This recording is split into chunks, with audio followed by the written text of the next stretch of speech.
Bandits kill vice principal of Dog School girls during deadly attack on government girls' comprehensive secondary school in Maga community, Danko Masagu local government area of Kebbi State.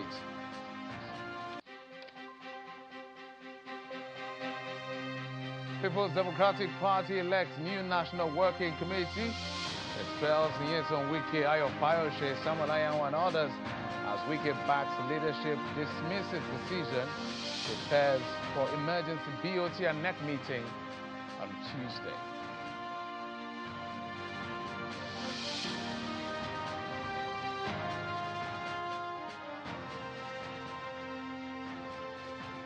Thanks for joining us on the program that brings you up to speed at midday on happenings in the polity and in politics. It's a Monday edition of the program, and we're going to cover all the basics as far as the politics is concerned. But let's bring you this quite disturbing story where we can tell you that armed bandits have attacked government girls' secondary school in Maga, a community in Danko Wasagu local government area of Kebbi State, killing the school's vice principal, Hassan Makuku, and abducting around 25 of the schoolgirls. In a statement by the police, Public Relations Officer Nafiu Katakoshi, police tactical units, military personnel, and vigilantes have been deployed to the rescue the schoolgirls and apprehend the suspect. Witnesses say the bandits stormed the school late in the night, early today, operating without resistance and causing widespread panic. The attack was described as a heartbreaking tragedy that has thrown the entire region into deep fear and mourning. Hassan Makaku was reportedly shot while attempting to protect the students during the invasion.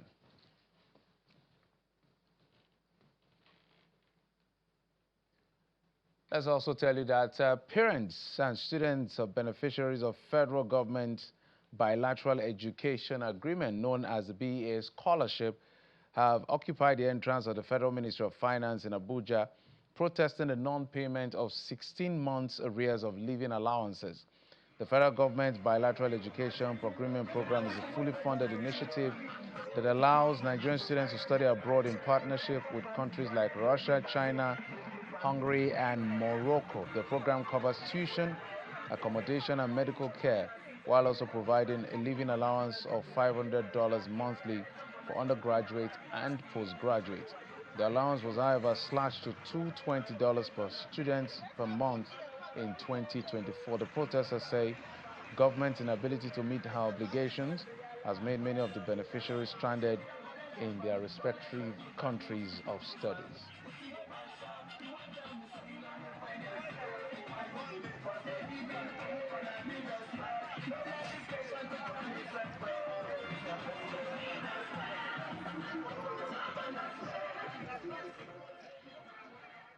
Oh, it's a developing story. The BEA scholarship will follow up and bring you up to speed. But let's also tell you about the politics that has been playing out. The weekend was busy for the People's Democratic Party, who have now elected a new National Working Committee headed by former Minister of Interior, Mr. Turaki, and his new NWC. But that was not perhaps the biggest highlight as far as the nation is concerned, is the fact that the PDP has now officially, in this national convention, controversial national convention, say they've expelled Nyesom Wike, the FCT minister, Ayo Fayoshe, former governor of Ekiti State, Samuel Ayanwu, the national secretary of the party, and about 11 others for anti-party activities. Now let's take a listen to the moment where Chief Olabode Judge had moved the motion, reeling out the reasons, citing provisions of the Constitution, and was seconded by the chairman of PDP in I think Bauchi State, and then the call for votes was made by the Bauchi State governor, who is the chairman of the PDP Governors Forum, for the ratification of their decision. Take a listen.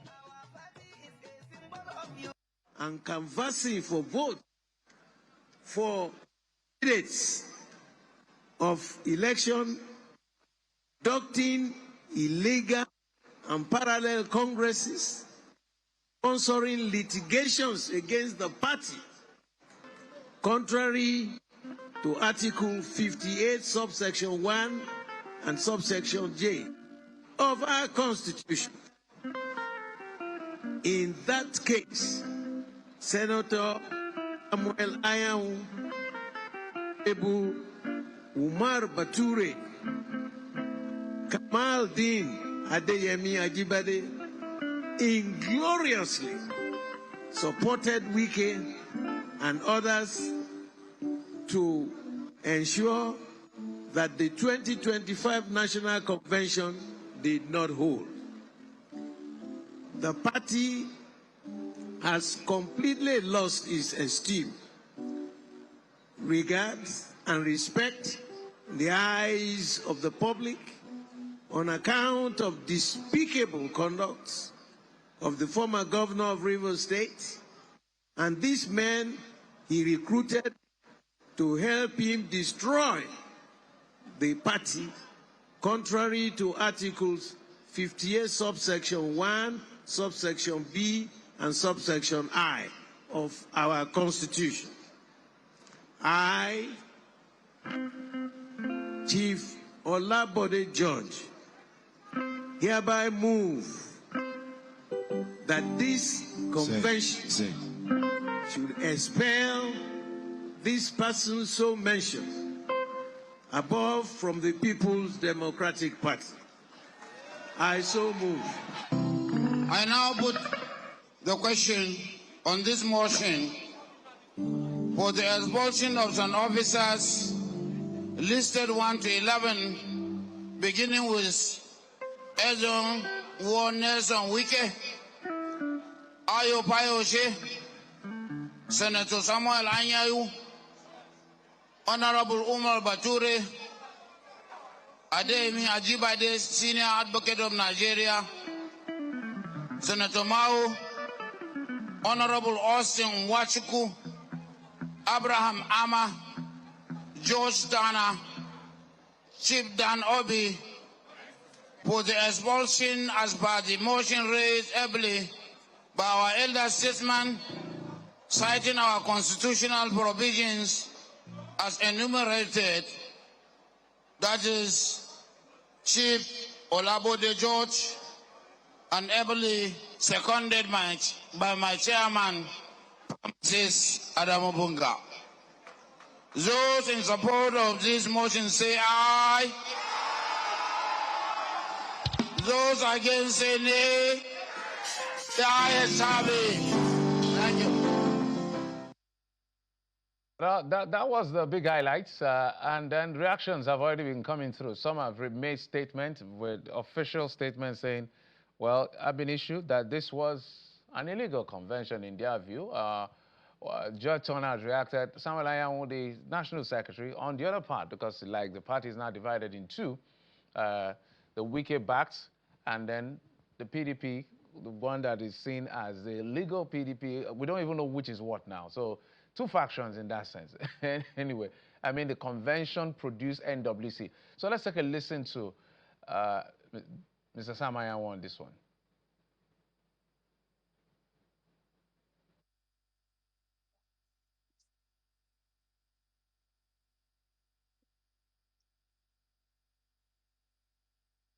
Is that an all-inclusive convention? The constitutional part is very clear. When I had somebody yesterday at the podium when they were celebrating, doing the jamboree dancing and all that, saying that we must obey the constitutional part, and I laughed. The same body judge who came out to say he has expelled people in the jamboree party was the person that went and dissolved an ESCO of Lagos State. The tenure is still running till March next year because he wants to produce his own chairman and secretary of the party. And we are still a fairly father of the party. This is very funny. Very funny. And besides, we have a court judgment. I had several times the acting national chairman, Honorable Roman Mohammed, in his statement that this is a law-abiding organization. We believe in the rule of law. And for that reason, we are going to obey the court judgment. Interesting development. With the PDP, there's a lot of questions to be asked as far as this issue is concerned. And that has to do with which is exactly the authentic People's Democratic Party now. were one of the persons that was suspended. 11 of them were suspended. So in case you missed out the name, yes, on WikiLeaks in the list of suspension, Ayo Fayoshe, Samuel Ayahu, Umar Bature, Adeyemi Ajibade, Mohammed Abdurrahman, Ma Ohabunwa, Austin Nwachukwu, Ibrahim Ama, Joe Turner, Chief Danobi, and one of them, Ibrahim Ama, who is the PDP chairman in Abia State, joins me virtually. Mr. Ama, thank you so much for coming on the program. It's my pleasure to be with you. Good afternoon. Good afternoon. Well, what do you make? Your name is evidently listed as one of those who want to run the PDP aground. And since you're insistent on run the PDP aground, the only thing to do is to excuse you and let you out of the door. What do you make of that decision? It's an unfortunate development because in the first place, there was no national convention. That national convention is not recognized by law. That national convention did not follow due process. That national convention did not receive the blessings of the majority of members of our party. First and foremost, we went to court to challenge a decision of our party to proceed for a national convention at a time when they have not been able to conclude state congresses. It is a common knowledge and practice that before you go for a national convention, you must have concluded congresses in the 36 states and the Federal Capital Territory, Abuja. Is a condition precedent, something that must be done before something can be done.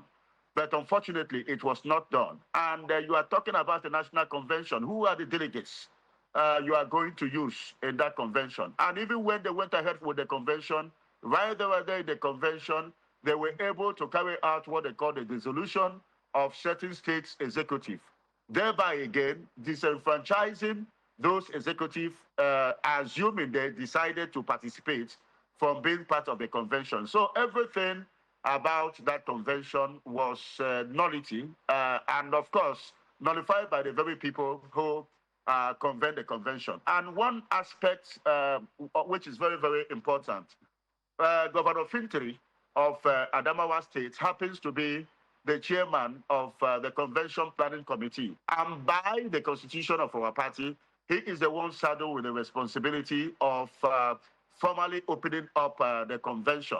And in that convention, he took a microphone and said, distinguished ladies and gentlemen, as you can see, INEC is not here to monitor this process, which is already a vote of no confidence. And as far as I'm concerned, it is improper for us to continue. However, if the delegates who are here wants to continue, I am stepping aside, I'm stepping down. That is exactly what's happened.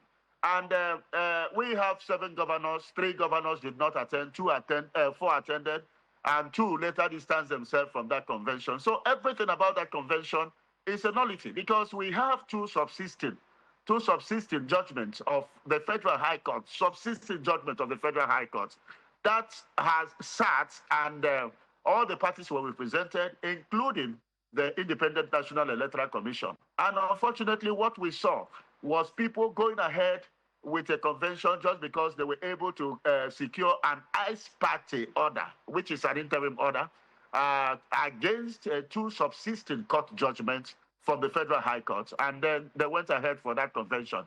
And today, it is very, very clear. I must say, Turaki SAN, who emerged the chairman in that, he's a very good man and a highly respected person. But unfortunately, when a good man allows himself to endorse a satanic verse, the consequences is that his goodness diminishes very, very fast. And that is why, even though they declared him winner in that convention, but truly he cannot be a winner. He cannot be the chairman of the party. Under such circumstances, he must represent himself in an all-inclusive convention if he wants to be the national chairman and receive the endorsement of the people. So there are just too many multiple reasons why what we saw in Ibadan was nothing else than a group of party men who decided to come together to have some kind of a December party in November, if I must quote the spokesperson of the Federal Capital Territory Minister. All right, Ms. Hama, it's interesting how the things in the PDP is actually playing out, and you've laid bare some of the issues, and I'm happy you captured all the court decisions. So the argument is to the effect that initially the argument was whether or not the State High Court has jurisdiction, which is the issue that has now gotten that interlocutory injunction for the conference to continue pending hearing of the substantive issue around jurisdiction on December the 8th.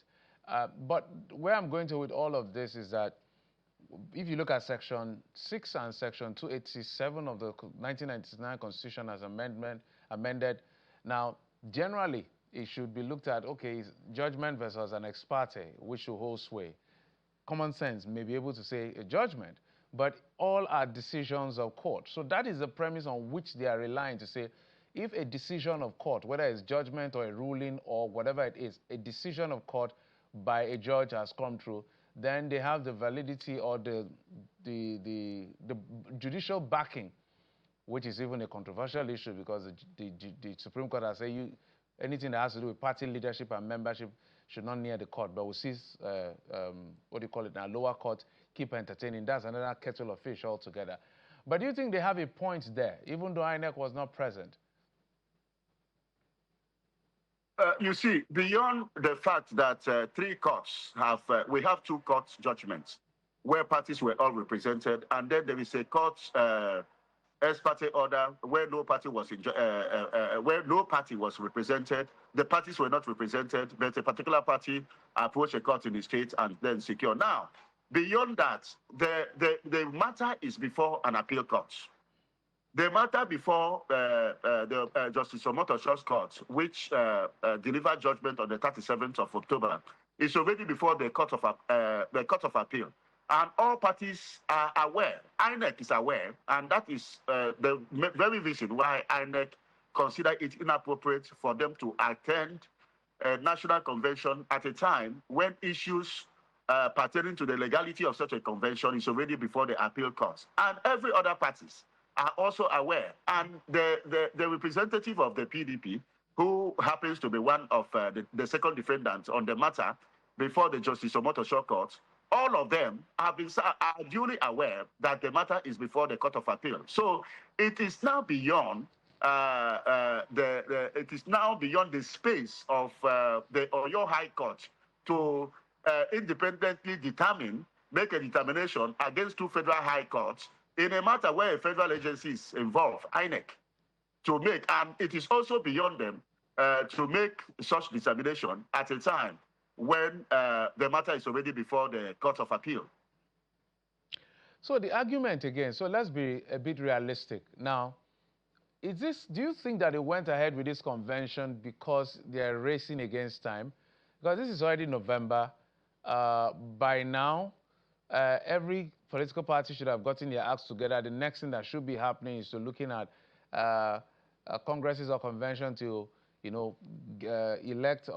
nominate candidates for elections, the general election, which is taking place in 2027. In fact, there's a conversation whether it's held in 2026, because if the amendment works, we may see a situation where elections will happen, and then whoever wins and eventually sworn in will not have to go through all the litigations that every politician is subjected to, given the way our electoral jurisprudence is.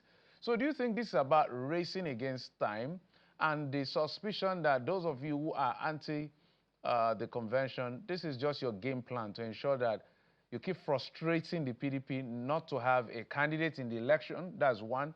Second, even if he produces a candidate, is your choice of candidate that will be so weak that can't stand Bola Tinubu, because, of course, Nyesom Wike, who is the leader of the pack in this sense, supports Bola Tinubu? The truth is that anything that is worth doing is worth doing well. They went ahead with the convention basically because of two factors. One, they expelled the former chairman of the party, Ambassador Damagu, wanted a safe landing for himself. He wanted to create a narrative that, after all, that he was able to hand over to somebody else. That is number one. Then the second aspect of it is that the governor of Oyo State, His Excellency Seyi Makinde, have spent so much money in putting things in place. And for him, it will amount to a loss. So he just wanted the convention to hold. He was not interested what comes after. He just wanted that Christmas gathering in Ibadan. He just wanted people to come from various parts of the country to gather in Ibadan and see what he has been able to put in place as a governor probably for the last few number of years.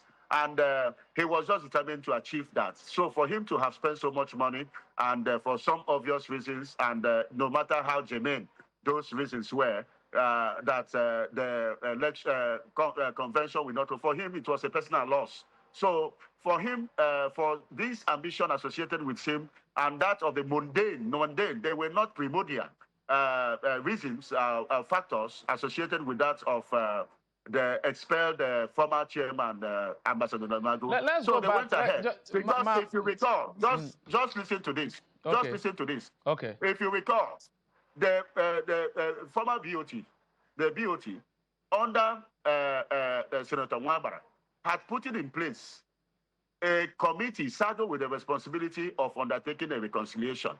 And this committee was made up of eminent personalities drawn from the 6 geopolitical zone of the country. There were 6 of them. They were highly respected Nigerians.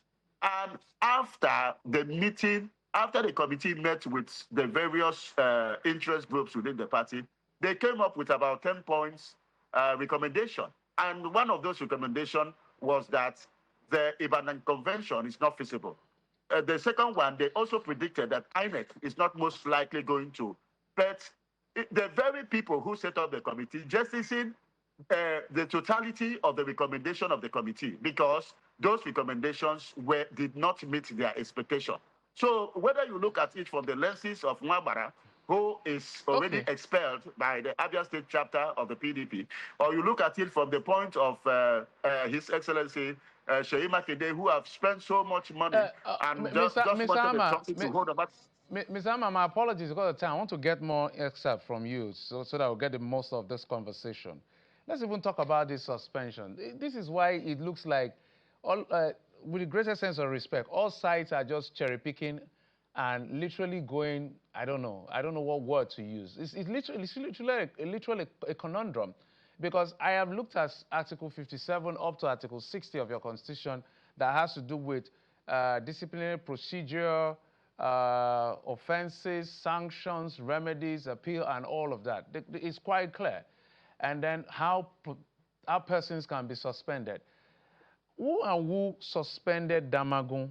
Because I know that Anyanwu came out and said 5 members. How many members of the NWC are there? Anyanwu came and decided and announced that Damagun has been suspended. Whose decision is that?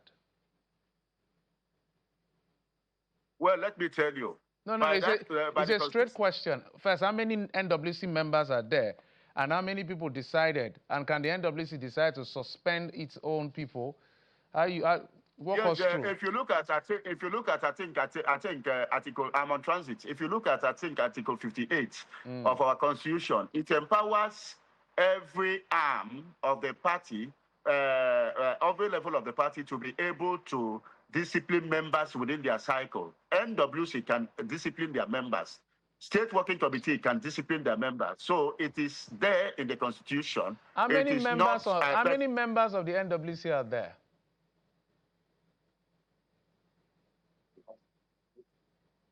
I don't have the Constitution handy, but I think it should be something. There are less than 20 members.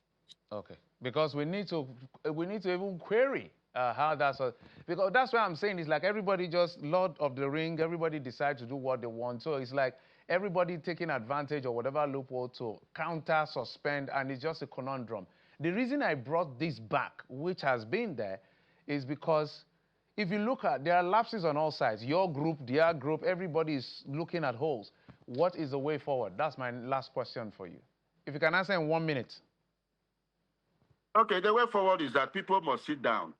You see, before now, the recommendation has always been, if you look at the elder statesman like the person of Saraki, His Excellency, former governor of Kwara State and former president of Senate, is for people to sit down and chart a course on how to recover the party and do what is right within the ambit of the constitution of the party, and the electoral acts, and then, of course, the 1999 constitution, sit down and then move the party forward, and not to act the way some elements within our party have acted for selfish and for mundane reasons. Ms. Ama Abraham, we wish your party well. We don't know what is going to be the future of the People's Democratic Party, but we're all here to observe and report what we see and wish you guys the very best. The only pain we have in all of this is that your inability to put your house in order is denying Nigerians the robust opposition that we're all supposed to be enjoying to check the system. But we must thank you. Ama Abraham, chairman of PDP in Abia State. Thank you, sir. It's my pleasure to be with you. Thank you. Let's tell you that the 3 leaders of the All Progressives Congress in Zamfara filed a lawsuit at the State High Court of Gazelle contesting their suspension for attending the Wamban Shinkafi Democratic Front meeting on November the 11th, 2025. The plaintiff, Honorable Babangida Aliyu Shinkafi, APC chairman in Shinkafi Ward, Kabiru Ibrahim, APC Welfare Secretary in Shinkafi, and Ibrahim Didish Korea, PWD representative Shinkafi LG, are challenging the state and local APC leadership, including Alhaji Tukar Damfolani, Mike Katafo, and Alhaji Ibrahim Bama Shinkafi.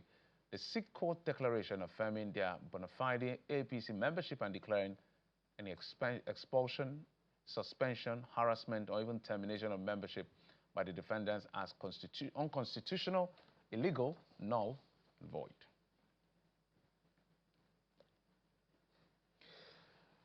We'll continue to watch politicians and the rule of law. It's an interesting development. The elections are just ahead of us, so we'll be right here to bring you every bit of the happenings in the polity and in politics right here on Channels Television's Lunchtime Politics. Thank you for your time and company.